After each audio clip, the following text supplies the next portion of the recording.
आकाशवाणी गोरखपुर से प्रादेशिक समाचार।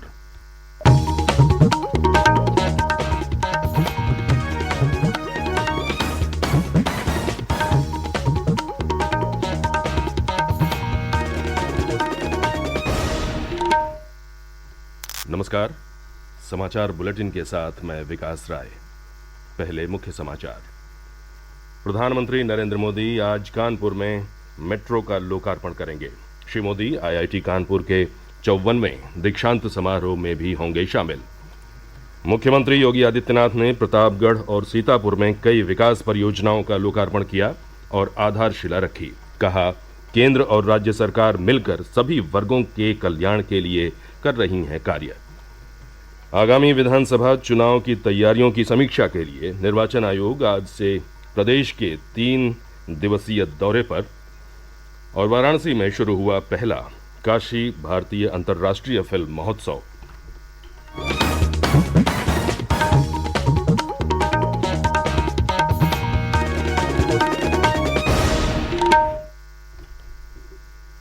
अब समाचार विस्तार से। प्रधानमंत्री नरेंद्र मोदी आज कानपुर में मेट्रो रेल परियोजना के पूरे हो चुके रेलखंड का उद्घाटन करेंगे। वे बीना पनकी मल्टी प्रोडक्ट पाइपलाइन परियोजना का भी उद्घाटन करेंगे। आईआईटी कानपुर से मोती झील तक के इस खंड की लंबाई 9 किलोमीटर है। इस समूची मेट्रो रेल लाइन की लंबाई 32 किलोमीटर है। इसके निर्माण पर 11,000 करोड़ रुपए से अधिक की लागत आएगी। प्रधानमंत्री इस परियोजना का निरीक्षण करेंगे और इसमें सवार होकर आईआईटी मेट्रो स्टेशन से गीतानगर तक जाएंगे। 356 किलोमीटर लंबी बीना पनकी मल्टी प्रोडक्ट पाइपलाइन परियोजना की आपूर्ति क्षमता प्रतिवर्ष लगभग 34,50,000 मीट्रिक टन है। इससे बीना रिफाइनरी से पेट्रोलियम उत्पादों को क्षेत्र तक पहुंचाने में सहायता मिलेगी। हमारे संवाददाता ने बताया है कि प्रधानमंत्री आईआईटी कानपुर के 54वें दीक्षांत समारोह में भी भाग लेंगे।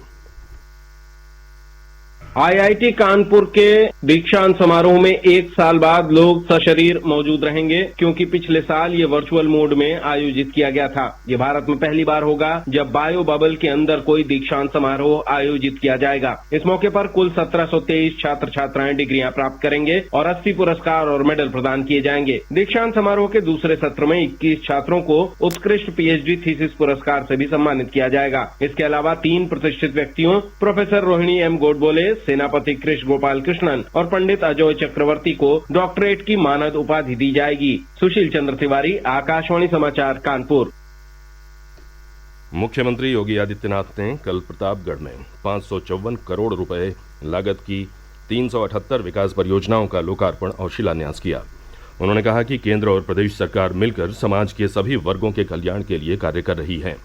श्री योगी ने कहा कि प्रदेश में पिछले 5 वर्ष में गरीबों के लिए 42 लाख आवास बनाए गए हैं और 4 करोड़ शौचालयों का निर्माण हुआ है। मुख्यमंत्री ने कहा कि प्रतापगढ़ की पहचान आंवला को एक जनपद एक उत्पाद योजना में शामिल किया गया, जिससे इससे जुड़े कारोबार को लाभ हुआ है। मुख्यमंत्री ने जनपद में भाजपा की जन विश्वास यात्रा का भी स्वागत किया। इस अवसर पर केंद्र सरकार के भारी उद्योग मंत्री महेंद्र नाथ पांडे सहित प्रदेश सरकार के कई मंत्री और जनप्रतिनिधि उपस्थित थे।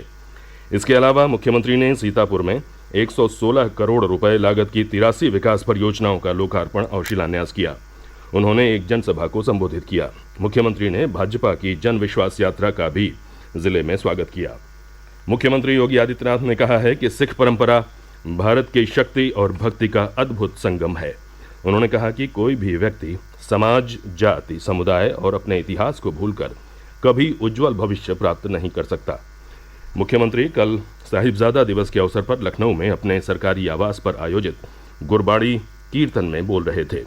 उन्होंने कहा कि श्री गुरु गोविंद सिंह जी के 4 साहिबजादों और माता गुजरी जी के बलिदान को आज की पीढ़ी समझ सके, इसलिए उन्हें पाठ्यक्रम में स्थान देना आवश्यक है। मुख्यमंत्री ने यह भी कहा कि गुरु परंपरा के कार्यक्रम सिर्फ गुरुद्वारे तक सीमित न रहकर हर भारतीय के घर में होने चाहिए। 5 से 18 वर्ष के किशोर 1 जनवरी से कोविन ऐप पर अपना पंजीकरण करा सकेंगे। कोविन प्लेटफॉर्म के प्रमुख डॉक्टर आर.एस. शर्मा ने कहा कि विद्यार्थियों के लिए पंजीकरण के लिए अलग से पहचान पत्र की व्यवस्था की गई है, क्योंकि कुछ विद्यार्थियों के पास आधार या अन्य पहचान पत्र नहीं है। डॉक्टर शर्मा ने कहा कि पंजीकरण की प्रक्रिया के दौरान यह पूछा जाएगा कि उन्हें अन्य कोई बीमारी तो नहीं है, और यदि है तो टीकाकरण केंद्र पर पंजीकृत डॉक्टर द्वारा जारी प्रमाण पत्र दिखाने के बाद ही उन्हें टीका लगाया जा सकता है।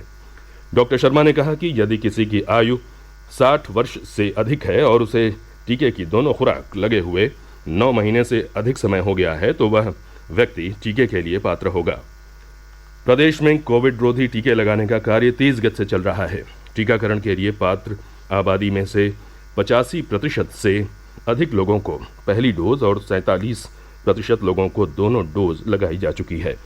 राज्य में अब तक 19 करोड़ 60 लाख से अधिक टीके लगाए गए हैं। इनमें से 12 करोड़ 59 लाख टीके पहली डोज के रूप में और 7 करोड़ 1 लाख से अधिक टीके दूसरी डोज के रूप में लगाए गए हैं। प्रदेश में एक दिन पूर्व कोरोना संक्रमण के 40 नए मामले सामने आए, जबकि 38 मरीज स्वस्थ हुए। सक्रिय मामलों की संख्या 324 है। राज्य में कोविड नमूनों की जांच लगातार जारी है। एक दिन पूर्व 1,42,000 से अधिक नमूनों की जांच की गई। अब तक 9 करोड़ 21 लाख से अधिक नमूनों की जांच की जा चुकी है। प्रादेशिक समाचार आप आकाशवाणी गोरखपुर से सुन रहे हैं। ये समाचार बुलेटिन हमारे YouTube channel AIR news Gorakhpur और ट्विटर हैंडल AIR_GKP पर भी उपलब्ध है। मुख्य निर्वाचन आयुक्त सुशील चंद्रा के नेतृत्व में निर्वाचन आयोग का पूरा दल विधानसभा चुनाव की तैयारियों की समीक्षा के लिए आज लखनऊ पहुंचेगा।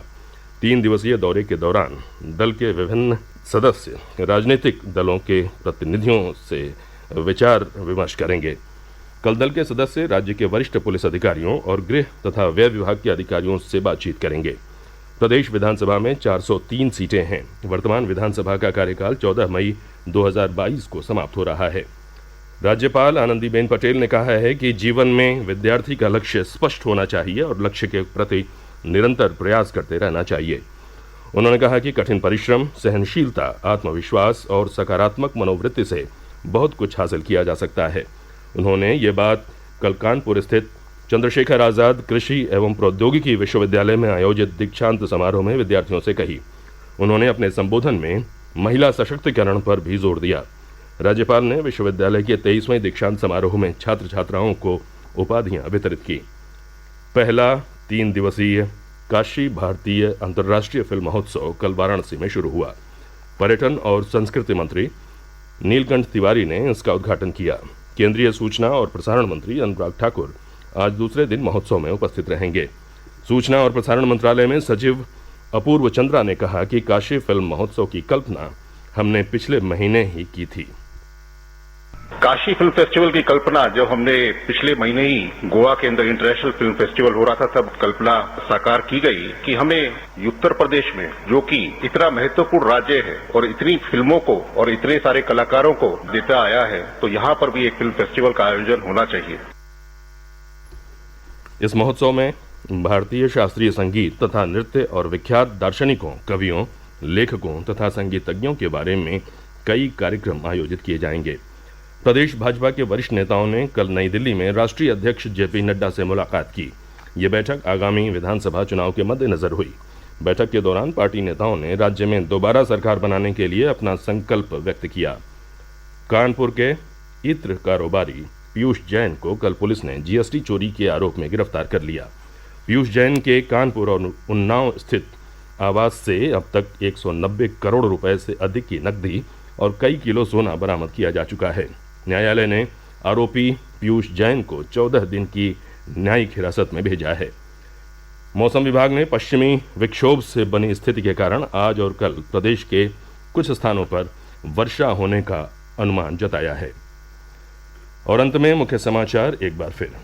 प्रधानमंत्री नरेंद्र मोदी आज कानपुर में मेट्रो का लोकार्पण करेंगे। श्री मोदी IIT कानपुर के 54वें दीक्षांत समारोह में भी होंगे शामिल।